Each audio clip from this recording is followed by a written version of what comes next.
Good evening, visitors. Welcome to the Australian War Memorial's Last Post ceremony. My name is Richard Cruz, and joining us today from the Royal Australian Air Force is leading aircraftsman Brendan Lucan. Today marks the 75th anniversary of Italy's unconditional surrender to the Allies during the Second World War. Italy, under fascist dictator Benito Mussolini, entered the Second World War in June 1940 as part of the Axis powers. Italian forces saw action against the Allies in locations such as France, North Africa and the Mediterranean, Albania, Greece, Yugoslavia and the Soviet Union. However, by 1993, after suffering serious reversals, the bulk of Italy's forces were back on home soil. The Allies invaded Sicily at the start of July 1943, and 2 months later invaded the Italian mainland. Mussolini was deposed in late July, and at the beginning of September, a secret armistice was signed with the Allies and was publicly announced on the 8th of September. Though some Italians continued to fight for the Germans, many now chose to fight against their former allies until the end of the war in Europe in May 1945. All arms of Australian forces fought against the Italians, primarily in North Africa and the Mediterranean. Australian airmen serving with the Royal Air Force and the Royal Australian Air Force, along with officers and ratings of the Royal Australian Navy, supported the Allied invasion of Sicily and the Italian mainland. We warmly welcome the family of Gunner Ernest John Wills, whose story will be told shortly. We're honoured to acknowledge Mr John King, President, ACT Returned and Services League of Australia. We welcome the veterans who have served, those that are still serving, and the families that love and support them. We acknowledge the members of RSL and Services Clubs Association, RSL Victoria and RSL Queensland, who are watching the broadcast of this ceremony across Australia. During this evening's ceremony, wreaths will be laid at the base of the pool of reflection by family and visitors to the memorial. I invite you all to please stand and join in singing the national anthem.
If you're able, please be seated.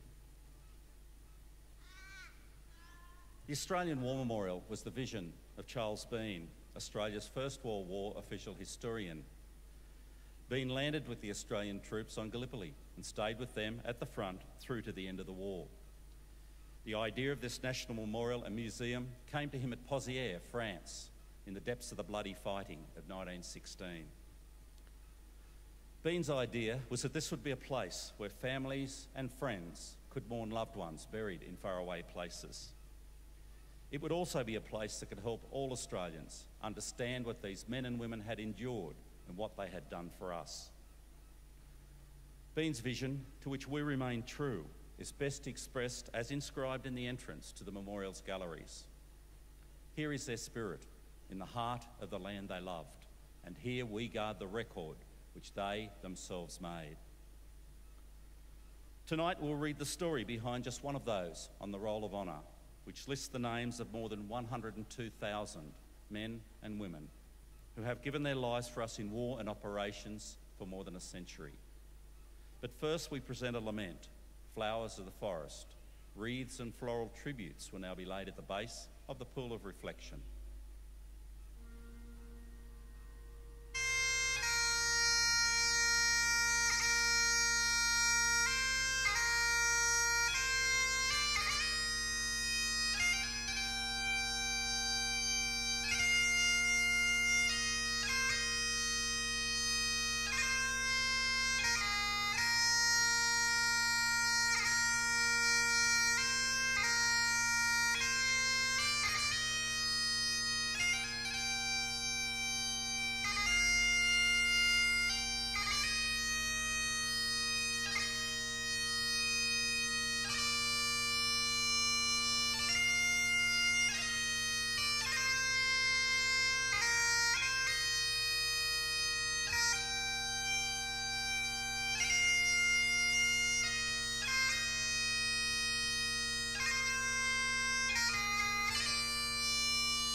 Today we remember and pay tribute to Gunner Ernest Wills.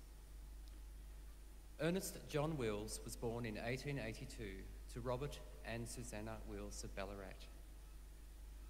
He was the eldest son of the couple and had two sisters, Georgina and Ellen, and three brothers, Joseph, William and John.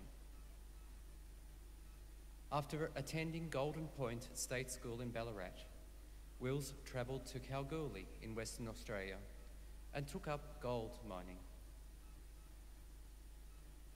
By the time he enlisted in the Australian Imperial Force at Laverton in Western Australia in July 1915, Wills was 33 years old. On the 1st of October, he left Fremantle on the troop ship Barata with a group of reinforcements for the 16th Battalion bound for Egypt. After some initial training in Egypt, Wills fell ill and had to spend some time in the dermatological hospital in Abashir. In March 1916, he was first transferred to the 48th Battalion and then to the 4th Division Artillery. In July, Gunner Wills was in northern France, seconded to the 4th Division Ammunition Column. On the 19th and 20th of July, the 4th Division Artillery participated in a disastrous attack on Fromelles, during which the Australian 5th Division suffered over 5,000 casualties. During the operation, the 4th Division Ammunition Column was responsible for supplying more than 25,000 rounds of ammunition to the divisional artillery. In September, Wills travelled to the Australian Service Corps before attending trench mortar school. But on returning to the field, he received 2 weeks of heavy labouring duties for disobeying a superior officer. He returned to the Divisional Ammunition Column, later transferring back to the artillery to be posted to the Divisional Trench Mortars. In May 1917, Wills reverted to being a gunner and was posted to a heavy trench mortar battery of the 4th Divisional Artillery. Shortly afterwards, his unit was involved in the Battle of Messines, providing a preliminary bombardment to put pressure on the enemy during the days leading up to the infantry assault. Ernest Wills did not see the Battle of Messines launch, or the success that followed. On the 2nd of June, 5 days before the operation was due to begin, he was seriously wounded by an enemy shell, which shattered his face, seriously damaging his left arm, and caused a compound fracture to his spine. He was taken to a field ambulance, but due to the severity of his wounds, he died the same day.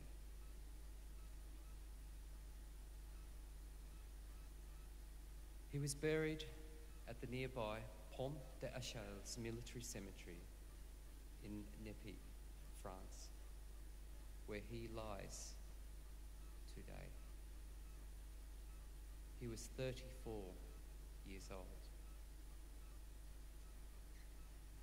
His name is listed on the Roll of Honour on my left, amongst almost 62,000 Australians who died while serving in the First World War. His photograph is displayed today beside the pool of reflection.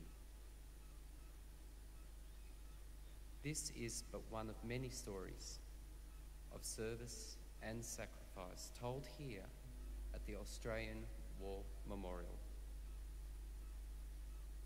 We now remember Gunner Ernest John Wills, who gave his life for us, for our freedoms, and in the hope of a better world.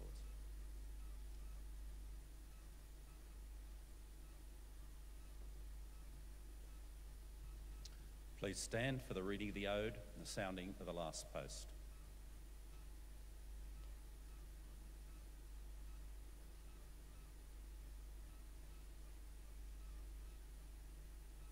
They shall not grow old as we that are left grow old. Age shall not weary them, nor the years condemn. At the going down of the sun and in the morning, we will remember them. We will remember them.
Lest we forget.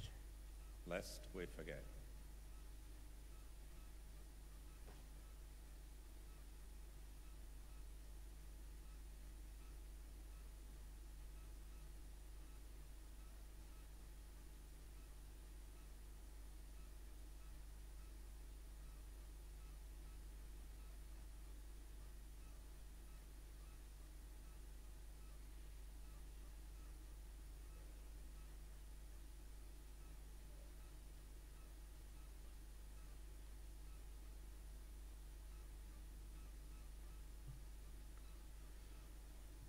We leave you this evening with the words of the memorial's founder, Charles Bean. Many a man lying out there at Pozières or in the low scrub at Gallipoli, with his poor, tired senses barely working through the fever of his brain, has thought in his last moments, well, it's over. But in Australia, they will be proud of this. Ladies and gentlemen, girls and boys, that concludes this evening's last post ceremony. We thank you for visiting the Australian War Memorial and wish you all a very pleasant evening. Thank you.